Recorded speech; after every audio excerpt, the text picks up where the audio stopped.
제 어렸을 적 우리 집 식구는 증조 할머니가 계셨어요. 할머니, 할아버지가 함께 사셨고 고모가 셋이 함께 살았습니다. 거기에 엄마, 아버지, 그리고 저와 남동생 하나, 여동생 하나, 그리고 농산일 거들어주는 오촌 아재가 있었어요. 그래서 12명이 우리 한 식구였습니다. 근데 어느 날 학교에서 가정생활 환경 조사를 하는데 집에 식구가 몇이냐 그렇게 조사했더니 우리는 12식구밖에 안 되는데 16명인 그런 친구가 있더라고요.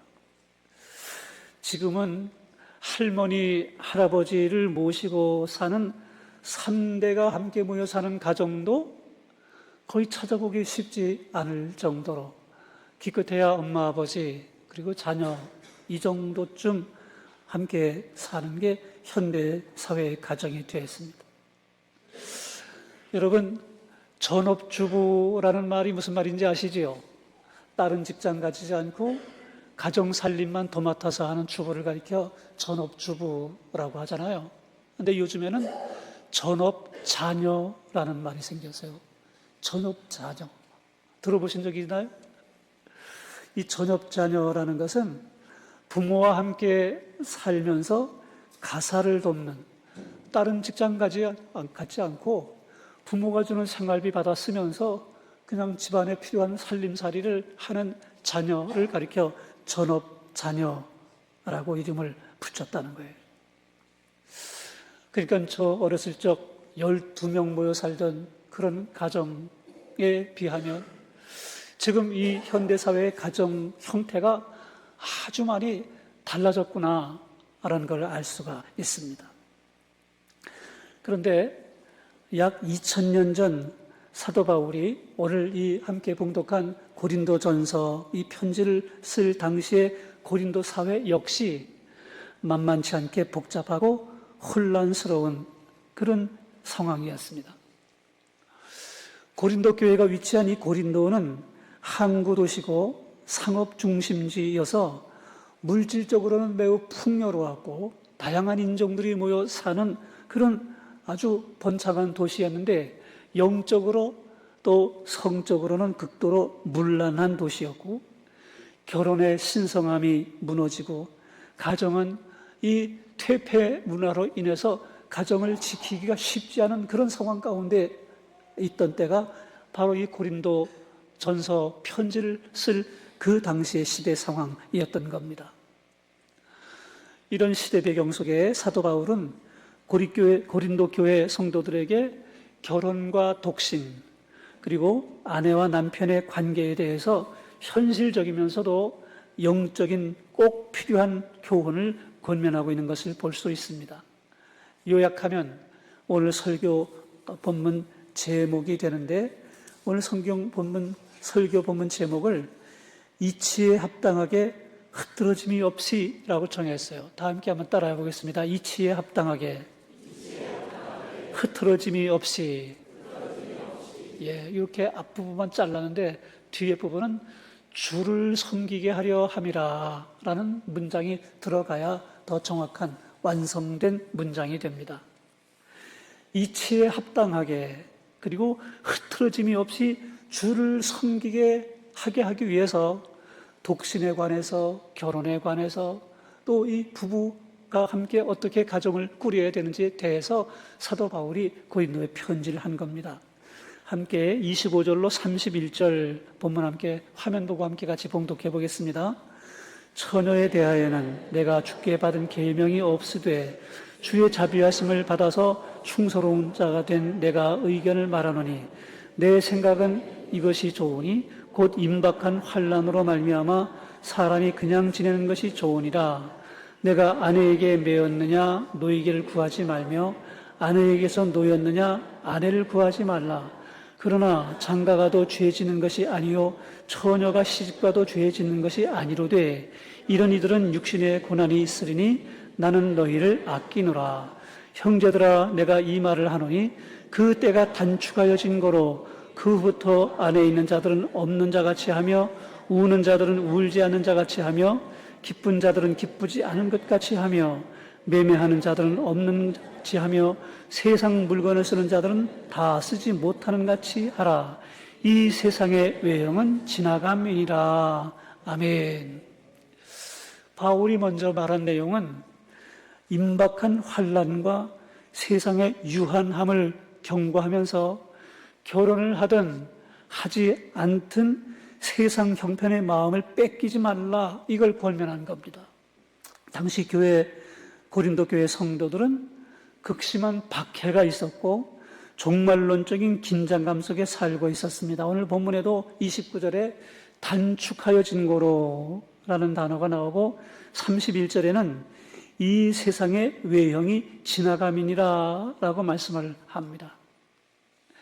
결혼을 해서 아내가 있는 자는 없는 자 같이 하고 우는 자들은 울지 않는 자 같이 하라. 이 말은 삶의 일상적인 감정이나 환경에 매여 하나님 나라라는 더 큰 가치를 잃어버려서는 안 된다라는 걸 강조하기 위해서 한 말입니다. 결혼 제도가 나쁜 것이라든지 혹은 잘못된 것이라든지 악해서가 아니라 이 세상은 유한한 세상이고 주 예수님이 이 땅에 오실 그날이 매우 가깝게 단축되어진 상황 가운데 있기 때문에 이걸 기억해야 된다, 이걸 말씀하고 있는 것입니다.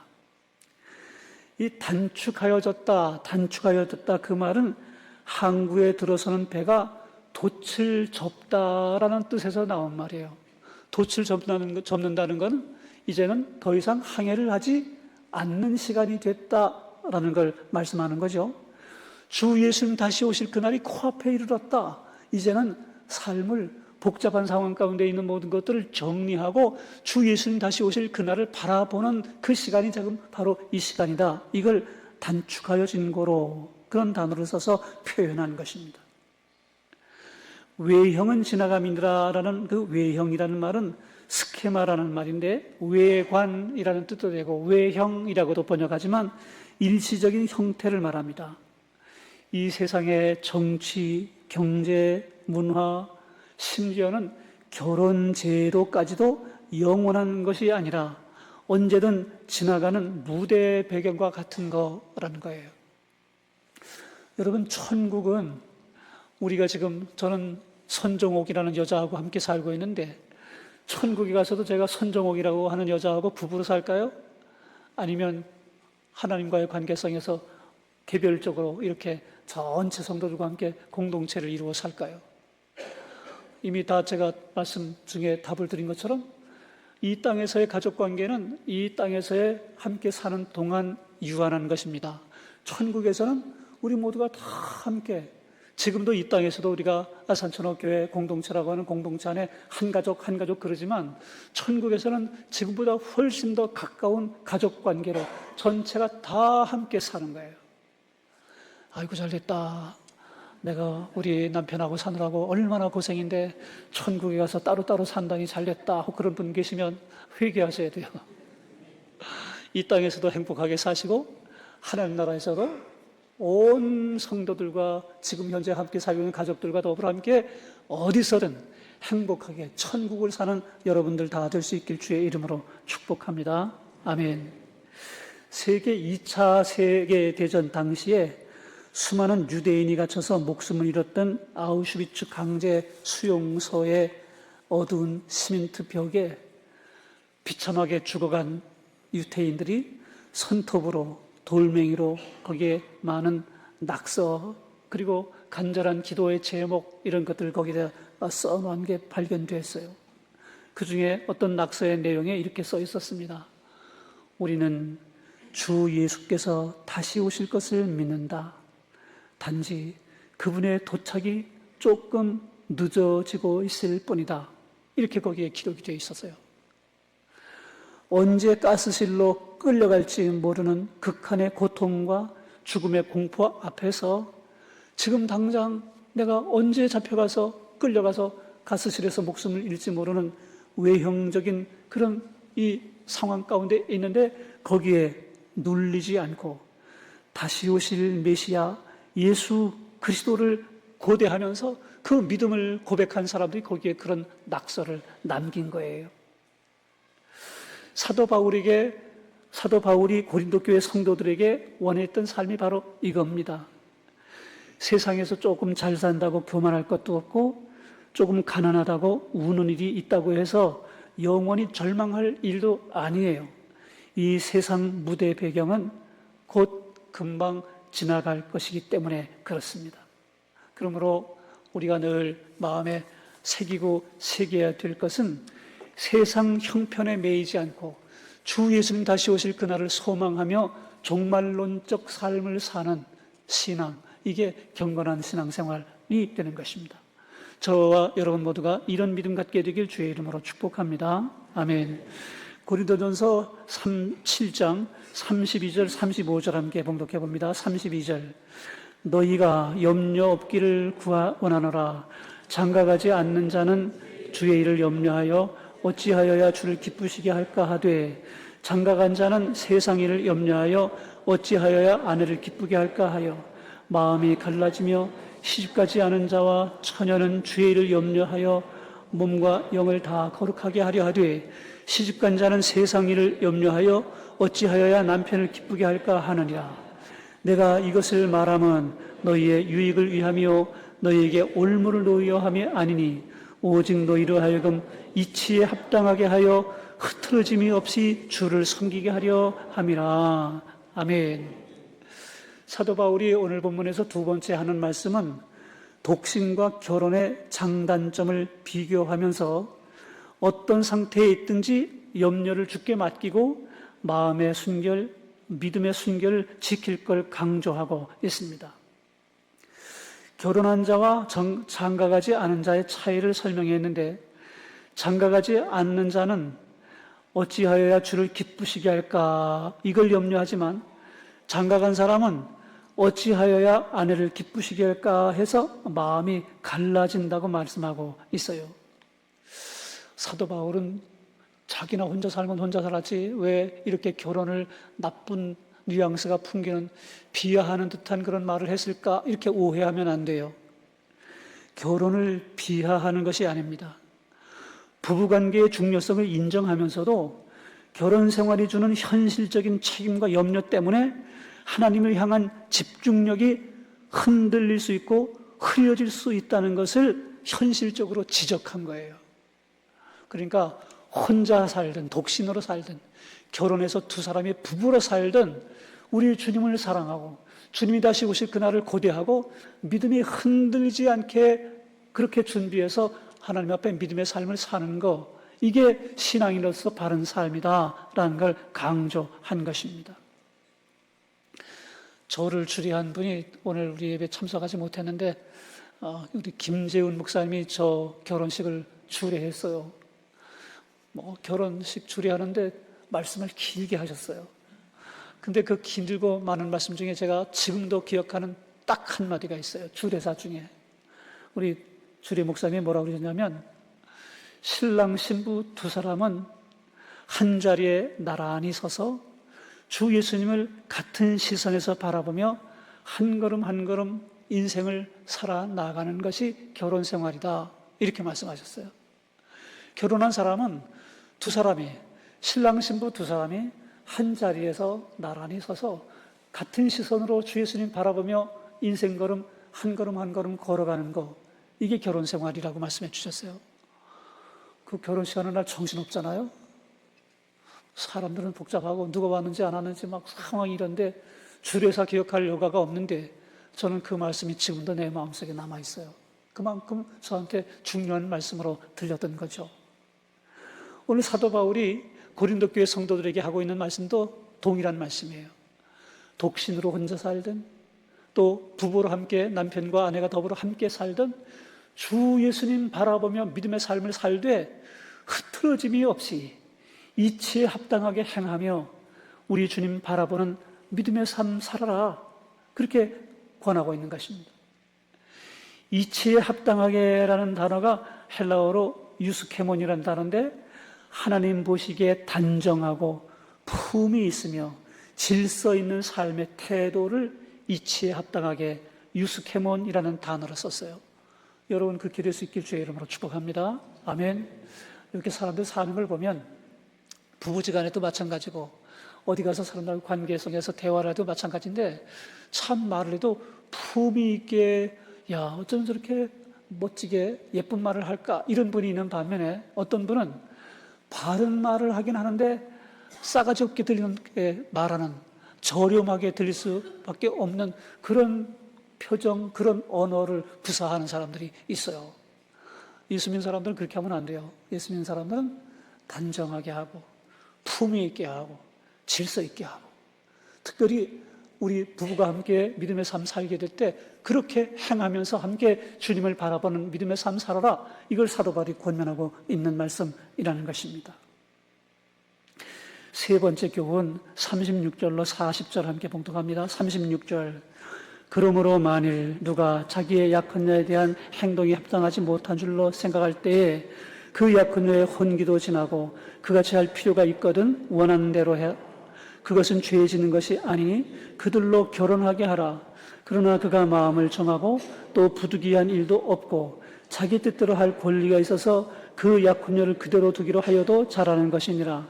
그러므로 결혼하는 자도 잘하는 거니와 결혼하지 아니하는 자는 더 잘하는 것이니라. 아내는 그 남편이 살아있는 동안에 매여 있다가 남편이 죽으면 자유로워 자기 뜻대로 시집갈 것이나 주 안에서만 할 것이니라. 그러나 내 뜻에는 그냥 지내는 것이 더욱 복이 있으리로다. 나도 또한 하나님의 영을 받은 줄로 생각하노라. 아멘. 마지막 교훈인데 결혼과 독신은 아이고 어떻게 못났으면 결혼도 못해 이렇게 비난하는 일이 아니라는 겁니다. 각자의 믿음의 분량과 은사에 따른 자유로운 선택이고 그 기준은 주 안에서 행하는 것이다 라는 걸 밝히고 있는 거예요. 어떤 사람은 20대에도 결혼하지만 요즘은 대개는 30대 초반에 결혼하고 어떤 분들은 40대, 50대까지도 총각으로 있다가 결혼하는 분들이 있잖아요. 아예 안 하는 분도 계시고. 근데 그걸 자기가 보는 관점과 기준에 맞지 않는다고 못난 놈, 결혼도 못하냐 이렇게 하면 안 된다는 거예요. 이거는 오늘 본문 말씀 속에 있는 대로 믿음의 분량대로 각자의 은사에 따른 자유로운 선택 부분이지 꼭 해야 된다, 언제 해야 된다 이렇게 정해서는 안 된다는 걸 오늘 사도 바울은 말씀하고 있는 겁니다. 바울은 처녀 딸을 둔 아버지가 결혼을 시키든 시키지 않든 둘 다 죄를 짓는 것이 아니라고 말하고 있습니다. 또 남편을 먼저 보낸 사별한 이 혼자 지내시는 이 여인네들이 재혼하는 것도 자유지만은 재혼하게 될 때 주 안에서만 할 것이니라 라고 제안하고 있습니다. 그러니까 주의 뜻을 묻고 하나님 앞에 믿음을 지키는 게 독신으로 살든 부부로 살든 혼자 살든 하여간에 이 부분에서 항상 주님 앞에 믿음을 지키는 걸 기준으로 삼고 이걸 결정해야 될 내용이라는 것이지요. 신학자 존 칼빈이라는 신학자가 있는데 성도의 자유와 선택에 대해서 이런 말을 남겼어요. 하나님은 우리에게 위대한 자유를 주셨으니 그 자유는 언제나 하나님의 말씀이라는 울타리 안에서만 안전하다라는 말씀을 했고, 영국의 찰스 스펄전이라는 분은 결혼과 인생의 선택을 앞둔 청년들에게 이렇게 권면했어요. 사탄은 종종 빛나는 황금 열쇠를 제안하며 주님의 울타리를 벗어나라고 유혹한다. 그러나 기억하라. 주님 밖에서의 성공보다 주님 안에서의 고난이 100배는 더 안전하다. 오직 주 안에서만 할 것이니라. 이 말씀을 강조하기 위해서 제가 예로 들었습니다. 여러분, 우리 청년들도 이제 결혼해야 될 그런 마음을 먹는 분도 계시고, 나를 위해서 예비해 둔 그런 배우자가 누구일까 그렇게 찾기도 하고, 우리 부모님들 가운데에도 우리 자녀들이 결혼해야 되는데 그렇게 조바심 내는 분들도 계실 겁니다. 또 어떤 이들은 나는 혼자 평생 사는 것이 하나님 나에게 주신 은사인가 이런 걸 관심 기울여 기도하는 분들도 계실 거예요. 하나님 앞에서 어느 것이 하나님을 보다 더 잘 섬길 수 있는가, 하나님을 집중해서 주님 안에서 하는 선택과 결정으로 어느 편을 선택하든지 바른 선택을 할 수 있는 우리 청년들이 되고 우리 모든 성도들의 부모님들 다 될 수 있길 주의 이름으로 축복합니다. 아멘.